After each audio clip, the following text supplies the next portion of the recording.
Baik, bismillahirrahmanirrahim. Assalamualaikum warahmatullahi wabarakatuh. Apa kabar teman-teman semua? Mudah-mudahan kalian semua selalu sehat dimanapun berada. Hari ini kita akan belajar mengenai desain eksperimen, salah satu materi yang sudah kita sepakati bersama pada saat kontrak kuliah. Sebelum kita membahas mengenai desain eksperimen, mohon untuk teman-teman bisa melakukan subscribe terhadap video ini karena agar teman-teman bisa memperoleh materi-materi terbaru mengenai perkuliahan kita. Oke, kita simak secara bersama mengenai mata kuliah metodologi penelitian pendidikan IPS dengan materi desain eksperimen. Pengertian penelitian eksperimen. Penelitian eksperimen merupakan suatu penelitian yang menjawab pertanyaan jika kita melakukan suatu pada kondisi yang dikontrol secara ketat, maka apakah yang akan terjadi? Untuk mengetahui apakah ada perubahan atau tidak pada suatu keadaan yang dikontrol secara ketat, maka kita memerlukan perlakuan atau treatment pada kondisi tersebut, dan hal inilah yang dilakukan pada penelitian eksperimen. Jadi penelitian eksperimen itu nanti kita akan melakukan suatu treatment atau perlakuan di mana ada objek atau subjek yang kita berikan perlakuan. Jadi nanti ketika satu objek itu kita berikan perlakuan, maka harus ada pengontrolnya yang lain untuk dapat membandingkan atau mengukur keberhasilan dari apa yang sudah kita berikan perlakuan itu. Nah, untuk itu kita pada pertemuan ini ingin mengetahui apa saja sih sebenarnya jenis-jenis penelitian eksperimen ini, kemudian bagaimana untuk menyusun langkah-langkahnya ketika kita ingin melakukan salah satu dari jenis penelitian eksperimen ini. Yuk, mari kita simak secara bersama-sama jenis-jenis dari penelitian eksperimen ini terlebih dahulu. Yang pertama adalah pre-experimental design. Desain ini dikatakan sebagai pre-experimental design karena belum merupakan eksperimen sungguh-sungguh karena masih terdapat variabel luar yang ikut berpengaruh terhadap terbentuknya variabel dependent. Rancangan ini berguna untuk mendapatkan informasi awal terhadap pertanyaan yang ada dalam penelitian. Contoh sederhananya adalah ketika kita memberlakukan satu model pembelajaran di dalam satu kelas. Misalnya model pembelajaran jigsaw. Jadi sebelum kita melakukan treatment atau perlakuan dengan menggunakan model pembelajaran jigsaw tersebut, kita melakukan pretest terlebih dahulu. Kita melakukan pretest untuk mengukur kemampuan dari siswa itu. Contoh sederhananya seperti itu. Kemudian setelah kita melakukan pretest dan mengetahui kemampuan awal mereka, selanjutnya adalah kita berikan treatment dengan melaksanakan pembelajaran dengan menggunakan metode jigsaw dengan materi tertentu pada waktu kita melakukan itu. Setelah selesai pembelajaran menggunakan metode jigsaw itu, maka kita lakukan kembali post-test. Post-test dengan pre-test soalnya itu harus sama, sehingga kita mengetahui perbedaan sebelum dan sesudah. Nah, ini dikatakan adalah eksperimen, pre-eksperimen atau pelaksanaan eksperimen yang paling sederhana, karena di sini masih banyak faktor bahwa anak tadi menjadi lebih baik hasil belajarnya bukan semata-mata karena diberikan metode jigsaw. Bisa jadi ada faktor lain yang menyebabkan anak ini nilainya lebih bagus setelah diberikan perlakuan atau diberikan model jigsaw. Nah, ini yang dikatakan bahwa masih terdapat variabel luar yang ikut berpengaruh terhadap terbentuknya variabel dependent. Variabel dependent itu adalah variabel terikat yang dipengaruhi oleh variabel-variabel lainnya. Mudah-mudahan bisa dipahami. Kemudian yang kedua adalah true experimental design. Dikatakan true experimental atau eksperimen yang sebenarnya atau yang betul-betul karena dalam desain ini peneliti dapat mengontrol semua variabel luar yang mempengaruhi jalannya eksperimen. Dengan demikian, validitas internal atau kualitas pelaksanaan rancangan penelitian dapat menjadi tinggi Ciri utama dari true eksperimental adalah bahwa sampel yang digunakan untuk eksperimen maupun sebagai kelompok kontrol diambil secara random atau acak dari populasi tertentu. Sederhananya, true experimental design ini adalah misalnya kita akan memberikan model pembelajaran dengan beberapa model pembelajaran sehingga kita membutuhkan beberapa kelas. Kita anggap bahwa kita akan melakukan penelitian di kelas 7. Kelas 7 itu ada 10 kelas. Sehingga kita akan menggunakan 2 kelas yang akan kita jadikan satu sebagai kelas kontrol, satu sebagai kelas eksperimen. Nah, untuk memilih 2 kelas ini, maka kita harus melakukan secara random atau secara acak agar perlakuan yang kita lakukan itu benar-benar bisa berdampak atau bisa terlihat perubahannya dari perlakuan yang kita berikan. Misalnya di kelas A kita berikan TGT, kelas B kita berikan stat. Nah, nanti dari dua perlakuan ini hasilnya seperti apa. Nah, untuk menentukan kelas itu kita lakukan secara acak. Dengan pendekatan apa? Ya, silakan. Apakah random sampling, apa cluster random sampling, dan seterusnya. Yang jelas dilakukan secara acak dari populasinya untuk menentukan sampelnya. Ini salah satu ciri dari true experimental design. Kemudian yang ketiga adalah quasi eksperimen design. Bentuk desain eksperimen ini merupakan pengembangan dari true experimental design yang sulit dilaksanakan. Desain ini mempunyai kelompok kontrol, tetapi tidak dapat berfungsi sepenuhnya untuk mengontrol variabel-variabel luar yang mempengaruhi pelaksanaan eksperimen. Walaupun demikian, desain ini lebih baik dari pre-experimental design. Quasi-eksperimen design digunakan karena pada kenyataannya sulit mendapatkan kelompok kontrol yang digunakan untuk penelitian. Jadi, ketika misalnya ingin melakukan penelitian eksperimen di sekolah, nah itu terbatas sekali jumlah kelasnya. Misalnya, untuk memilih sampelnya susah, misalnya hanya ada kelas A dan kelas B. Oke, kita bisa lakukan nih penelitian kuasi dengan menggunakan eksperimental design gitu. Jadi kalau pre-eksperimental design tadi hanya satu kelas ya, hanya satu kelas kita lakukan di situ, hanya melihat perbedaan di awal dan di akhir, tetapi quasi eksperimental design ini lebih baik lah dibandingkan dengan pre-eksperimental design karena dia sudah menggunakan ada kelas kontrol, ada kelas eksperimen. Meskipun sampel yang kita ambil karena ketersediaan kelasnya pun terbatas, ya sudah kelas yang ada, kemudian kita jadikan satu kelas kontrol, satu kelas eksperimen, sehingga meskipun perubahan nanti yang dihasilkan itu bukan semata-mata karena perlakuan yang diberikan, it's okay, tapi tidak masalah, tapi itu bisa lebih baik daripada eksperimental design. Karena memang ada pengaruh-pengaruh lain, misalnya untuk mengaruhi hasil belajar tidak hanya semata-mata model pembelajaran yang kita berikan, bisa jadi karena memang siswanya cerdas, bisa jadi karena faktor sarana dan prasarannya memang memadai dan seterusnya. Tapi di luar itu bisa digunakan, kita bisa melakukan penelitian ini dan hasilnya pun kita juga bisa menganggap bahwa hasilnya itu adalah sebagai penelitian kuasi eksperimental atau eksperimen semu seperti itu.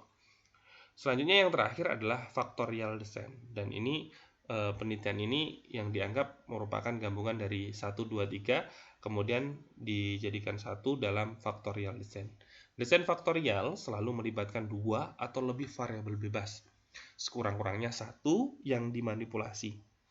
Desain faktorial secara mendasar menghasilkan ketelitian desain true eksperimental dan membolehkan penyelidikan terhadap 2 atau lebih variabel secara individual dan dalam interaksi satu sama lain.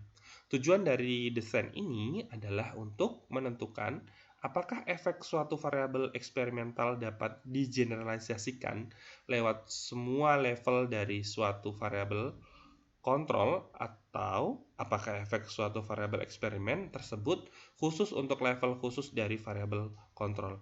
Selain itu juga dapat digunakan untuk menunjukkan hubungan yang tidak dapat dilakukan oleh desain eksperimental variabel tunggal. Nah, di sini desain variabel itu kenapa dia melibatkan 2 atau lebih variabel bebas? Ya, karena factorial design ini dia banyak, misalnya menggunakan variabel model A, model B, kemudian tidak hanya untuk melihat hasil belajar, tapi dia juga ditambah nih namanya variabel moderator. Misalnya dengan memperhatikan intelijensi questionnya gitu contohnya. Nah, nanti kita akan berikan contoh agar lebih mudah dipahami mengenai faktorial descent ini. Oke, langsung kita berikan contoh. Ini contoh judul yang paling sederhana. Studi perbandingan hasil belajar mata pelajaran IPS dengan menggunakan metode pembelajaran CTL dan metode pembelajaran ekspositori. Di mana kita sebenarnya hanya ingin mengetahui nih, sebenarnya perbandingan hasil belajar yang kelas menggunakan metode pembelajaran CTL dan kelas yang menggunakan metode pembelajaran ekspositori itu seperti apa sih gitu kan. Nah ini jika penelitian seperti ini, maka ini lebih dekat kepada boleh true ataupun penelitian yang tadi semu atau penelitian semu eksperimen tadi, ini lebih ke sana, belum kepada faktorial descent-nya. Kenapa demikian? Karena di sini sebenarnya masih ada faktor lain untuk menentukan hasil belajarnya kan? Karena di sini hanya ingin melihat metode pembelajaran CTL-nya yang kemudian dengan metode pembelajaran ekspositorinya nanti hasil belajarnya seperti apa gitu. Jadi hasil belajar yang disebabkan oleh metode CTL dan pembelajaran ekspositori ini kan terkadang ketika tinggi bukan satu-satunya faktor dari metode pembelajaran ini, bisa jadi disebabkan oleh faktor lain, variabel lain, misalnya sarana dan prasarananya yang bagus, lingkungan sekolahnya yang mendukung dan seterusnya. Tapi di sini belum dilihat, hanya ingin melihat bagaimana sih hasil belajar yang menggunakan metode CTL dan metode ekspositori gitu. Nah, judul lain yang mungkin lebih lengkap mengenai faktorial descent-nya adalah seperti ini. Selain untuk melihat hasil belajar dengan menggunakan metode CTL dan metode ekspositori, dia juga memperhatikan intelijensi question dari peserta didiknya. Contohnya seperti itu. Bisa jadi nih di variabel moderatornya ini tidak hanya IQ, bisa jadi motivasi belajarnya seperti apa, kemudian minat belajarnya seperti apa, dan seterusnya. Bisa dilihat dari sana. Tapi contoh yang diberikan di sini adalah ingin melihat hasil belajar siswa dengan menggunakan metode pembelajaran CTL dan metode pembelajaran ekspositori ini dengan memperhatikan intelijensi question atau IQ peserta didiknya seperti apa. Desainnya seperti ini. Nih, ini true eksperimen ya, rancangan 2 faktor atau treatment by level descent. Jadi A itu yang akan diberikan perlakuan itu adalah metode pembelajaran. Jadi A1 itu adalah metode CTL, A2 adalah metode ekspositori. Sedangkan B itu adalah variabel moderatornya atau IQ-nya, intelijensi question-nya. Sedangkan B1 adalah intelijensi question tinggi, sedangkan B2 adalah intelijensi question rendah. Y itu adalah hasil belajar. Jadi ketika nanti misalnya lambangnya adalah A1, B1 ketemu di kolom ini, di kolom A1, B1, maka bisa jadi di situ adalah dilihat bagaimana sih hasil belajar siswa yang menggunakan atau kelas yang menggunakan metode pembelajaran CTL pada siswa yang ber-IQ tinggi, seperti itu. Kemudian selanjutnya bisa diperhatikan. Oke, selanjutnya ini contoh lain ketika ingin melaksanakan penelitian di luar sekolahan. Artinya ketika saya pernah menyampaikan bahwa ini harus di sekolahan, ternyata bisa juga dilakukan di luar sekolahan tapi masih dalam bentuk suatu organisasi. Contohnya ini di sebuah perusahaan misalnya. Jadi judulnya adalah Studi Perbandingan Kinerja Karyawan dengan menggunakan Sistem Pengawasan Partisipatif dan Sistem Pengawasan Instruktif dengan memperhatikan tingkat pendidikan karyawan. Jadi di sini ingin melihat bagaimana sih kinerja karyawan, lebih baik mana antara yang menggunakan sistem pengawasan partisipatif dan yang menggunakan sistem pengawasan instruktif. Tapi dilihat dari tingkat pendidikan karyawannya gitu. Kalau desainnya seperti ini. True eksperimen rancangan 2 faktor atau treatment by levelnya adalah A itu adalah sistem pengawasan, kemudian B-nya adalah variabel moderatornya adalah tingkat pendidikan. Jadi ketika A1-nya adalah sistem pengawasan partisipatif, kemudian yang A2-nya adalah sistem pengawasan instruktif, yang B1 adalah tingkat pendidikan tinggi, kemudian B2 adalah tingkat pendidikan rendah, Y-nya adalah kinerja karyawan. Jadi ini adalah treatment by level desainnya untuk contoh yang kedua ketika ingin melaksanakan eksperimen di luar sekolah, misalnya di perusahaan. Kita coba membuat rumusan masalah dengan judul yang pertama yang lebih dekat dengan kita di sekolah, misalnya studi perbandingan hasil belajar mata pelajaran IPS dengan menggunakan metode pembelajaran CTL dan metode pembelajaran ekspositori dengan memperhatikan IQ peserta didik. Dengan treatment by level desainnya sama seperti yang disampaikan di awal tadi, bahwa A adalah perlakuannya, kemudian B-nya adalah variabel moderatornya. Kita cek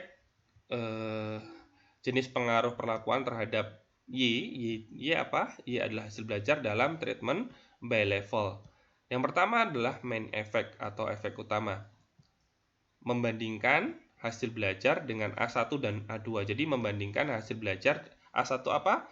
A1 adalah metode CTL dan A2 adalah metode ekspositori. Jadi ingin mengetahui lebih baik mana sih hasil belajarnya antara model yang pembelajaran CTL dan ekspositori. Jadi main efeknya itu. Kemudian interaction effect, efek interaksi. Jadi ingin melihat interaksinya A dengan B terhadap Y. Jadi antara model pembelajaran B apa? B adalah variabel moderatornya IQ. Jadi ingin mengetahui apakah ada interaksi antara model pembelajaran dengan IQ terhadap hasil belajar. Itu adalah interaction efeknya. Kemudian bagaimana dengan simple effect atau efek sederhananya, yaitu membandingkan hasil belajar antara A1 B1 itu adalah model pembelajaran CTL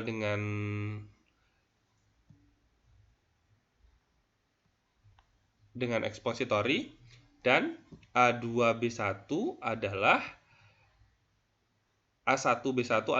A1 metode CTL, B1 adalah IQ tinggi, dan A2 adalah metode ekspositori dengan IQ tinggi. Bagaimana cara merumuskan masalahnya? Kita cek selanjutnya. Perumusan masalah.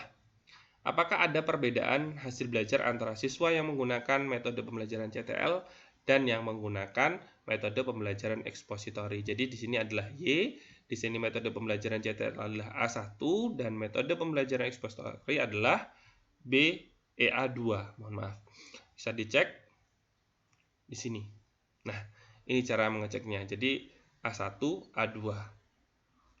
Oke, selanjutnya, apakah ada pengaruh interaksi antara metode pembelajaran dan IQ terhadap hasil belajar? Jadi tadi interaksi antara A, B dengan Y. Kemudian untuk siswa dengan IQ tinggi tadi apa? Iya, betul sekali, B1. Apakah ada perbedaan hasil belajar antara yang menggunakan metode pembelajaran CTL dan yang menggunakan metode pembelajaran ekspositori? Kemudian untuk siswa dengan IQ rendah apa? Iya, betul sekali, B2. Apakah ada perbedaan hasil belajar antara yang menggunakan metode pembelajaran CTL dan menggunakan metode pembelajaran ekspositori? Tuh, jadi kita juga ingin mengetahui bagaimana sih apakah dengan siswa yang IQ-nya tinggi itu hasil belajarnya lebih baik yang menggunakan CTL atau lebih baik yang menggunakan ekspositori. Kita juga ingin mengetahui IQ siswa yang rendah itu lebih baik hasil belajarnya yang menggunakan CTL atau ekspositori ya. Nah, sehingga akan lebih kompleks nanti hasil dari penelitian yang akan dilaksanakan dengan menggunakan eksperimen ini. Selain itu, kita juga ingin mengetahui hasil belajar siswa yang menggunakan metode pembelajaran CTL lebih tinggi dengan siswa yang menggunakan metode pembelajaran ekspositori. Jadi ingin tahu nih, ketika sudah ada perbedaan tadi di awal, ternyata perbedaannya seperti apa sih? Apakah CTL lebih tinggi atau ekspositornya yang lebih rendah? Sehingga itu perlu dirumuskan dalam hipotesis penelitian ataupun rumusan masalah juga begitu. Kemudian selanjutnya adalah pengaruh metode penelitian, metode pembelajaran terhadap hasil belajar siswa bergantung pada IQ-nya. Jadi nanti apakah ada pengaruh nih pembelajaran terhadap hasil belajar dengan memperhatikan IQ-nya gitu kan. Kemudian selanjutnya untuk siswa dengan IQ tinggi nih yang menggunakan metode pembelajaran CTL mempunyai hasil belajar siswa lebih tinggi dengan yang menggunakan pembelajaran ekspositori. Sebaliknya, untuk siswa dengan IQ rendah yang menggunakan metode pembelajaran CTL mempunyai hasil belajar lebih rendah dengan yang menggunakan metode pembelajaran ekspositori. Ini hipotesis dari judul yang sudah kita baca di awal tadi. Kemudian nih, dengan judul lain, misalnya studi perbandingan hasil belajar mata pembelajaran IPS dengan menggunakan metode pembelajaran CTL dan metode pembelajaran ekspositori dengan memperhatikan bentuk soal. Kalau tadi IQ, ternyata bisa juga kita melihatnya dengan bentuk soalnya. Kita cek untuk desainnya seperti apa. Nah nih, jadi variabel moderator itu menentukan nanti faktorial desainnya seperti apa. Jadi kalau tadi IQ kan IQ tinggi dan IQ rendah ya. Tapi kalau bentuk soal tes, jadi ada uraian, ada objektif. Nanti seperti apa? Rumusan masalahnya juga hampir sama dengan yang di awal tadi. Efeknya sama A1 banding A2 atau B1 banding B2. Jadi perbedaannya. Jadi kalau A1 itu adalah model pembelajarannya. Jadi nanti lebih baik mana nih? Hasil belajar antara model pembelajaran CTL dengan ekspositori. Kemudian juga ingin melihat lebih baik mana hasil belajar yang menggunakan soal apa tadi? Soal uraian dengan soal objektifnya itu lebih baik mana? Kemudian ada interaction effect, kemudian ada simple effect dengan membandingkan seperti ini kode-kodenya hampir sama dengan yang di awal tadi. Bisa dipahami ya teman-teman semua dengan rumusan masalah yang hampir sama. Hanya saja ini tentunya perbedaannya adalah di variabel moderatornya. Apakah ada perbedaan hasil belajar antara siswa yang menggunakan metode pembelajaran CTL dan metode pembelajaran ekspositori? Tadi sama dengan di awal. Yang perbedaannya adalah apakah ada perbedaan hasil belajar antara siswa yang diberi tes formatif bentuk uraian dan siswa yang diberi tes formatif bentuk objektif. Tadi kan kalau tadi IQ tinggi dengan IQ rendah, itu perbedaannya. Atau kalau teman-teman masih bingung, coba dipelajari ulang mengenai video ini ya. Nanti diulang-ulang terus, mudah-mudahan teman-teman bisa memahami. Jika masih ada hal lain yang belum dipahami, bisa ditanyakan melalui kolom komentar di video ini, ataupun bisa langsung ditanyakan kepada saya. Baik, demikian pemaparan yang bisa saya sampaikan, mudah-mudahan bisa dipahami mengenai penelitian eksperimen. Penelitian eksperimen ini seringkali juga digunakan oleh teman-teman mahasiswa yang di Fakultas Tarbiyah dan Ilmu Keguruan, karena penelitian ini lebih mudah dan bisa dipraktekkan di kelas bersama dengan siswa. Jadi akan memberikan pengalaman tersendiri untuk teman-teman semua.